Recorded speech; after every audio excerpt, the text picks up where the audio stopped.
Hey, this is Sheen coming at you. I was like, oh my gosh, I got to post about this Katt Williams thing because, oh my gosh, I remember um, I was working at Massage Jimmy in Lutz, and I remember the day when Katt actually fell off his bike. It was something else. I was just like, how do you fall off your bike? But he actually did. He closed down the whole road. They were just like something big just happened in the city because, Lutz is not really nothing going on in that area just yet, but at that moment, but it was growing.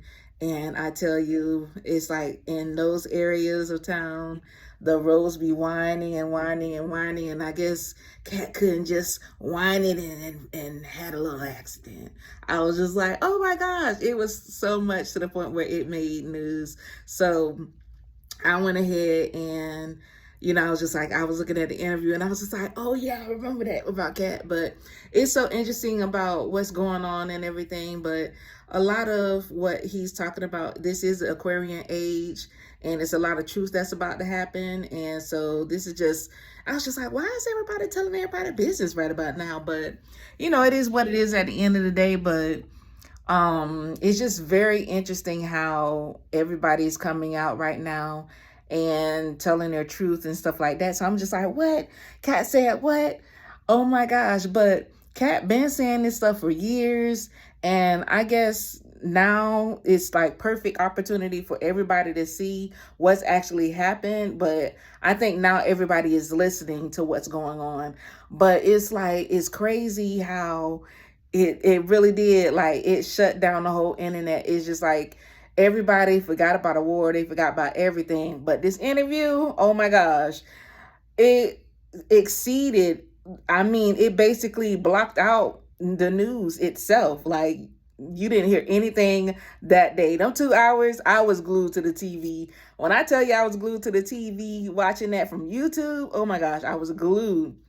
But I went ahead. I mean, it was just like, oh my gosh, this interview is off the chain. It is off the chain. So a part of my channel that I have, I do talk about news and stuff, and you will be seeing more of me because she has been unleashed, baby. She has been unleashed. But y'all check out that interview. I'll go ahead and link it below. And it's just like, that interview is off the chain. He is telling so many truths. And it's just crazy. But it's just like, this has been an ongoing conversation for years. And now I think everybody's ears are really open to seeing what's actually happening.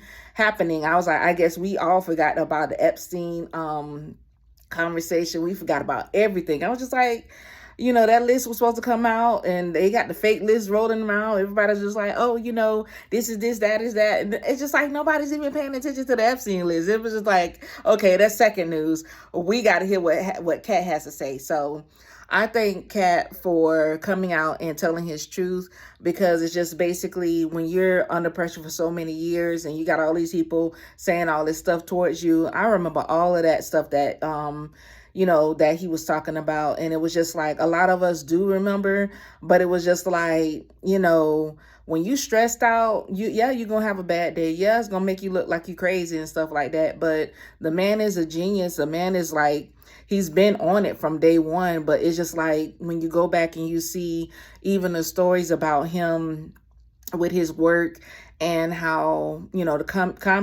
comedics, I'm saying comics, I'm just rambling right now. But most of the comedians, I was just like, I followed most of the comedians, and it's just like, I was like, yeah, that was Katt stuff. Oh my gosh, that was Katt stuff.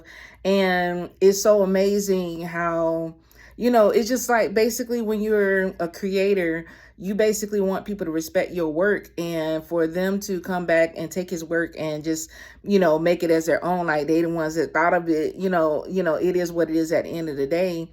A lot of it is basically, when you create stuff, people want, that's your stuff. And we already see what's going on with a lot of the, plagiarism that's going on around, the social media network. It's just like, once you put something else out, oh, somebody else is coming on to it, or somebody's duplicating it. But I was like, I guess it's copycat right about now. So I was just like, well, let me give my 2 cents in, since everybody talk about it. Because I was just like, oh my gosh, I gotta post this. My Katt just came out again. But I love watching Katt specials. Every time Katt puts something out on Netflix, I'm watching. Who else is it? Every time Dave Chappelle puts something out on the internet, I'm gonna be watching it. Every time Denzel puts something out, or I'm gonna be watching that. And then also, who else is my favorite? Because I'm a movie buff too. I love the movies. Samuel Jackson, I'm there. I'm gonna watch that. And I love watching, my black actors, but it's just like everything is changing nowadays. And I was just like, man, I'm just so tired of this narrative that, especially in the movies, that black women have to be hoes or something like this and stuff like that. And the narrative that, everybody comes from broken homes. Everybody don't come from broken homes. So, and everybody don't sell drugs to make money. And yes, a lot of people looking for fast money, but there's more than ways to make fast money than, selling drugs. Most people are into Bitcoin. That's what they need to be making a video on, how somebody, started in Bitcoin and just made a killing out of it. So, but this is my 2 cents. But I love me some Katt. Katt, whenever you're in Atlanta, you come holler at me. You get your massage. Holler at you. Bye. Shing, shing. Over and out.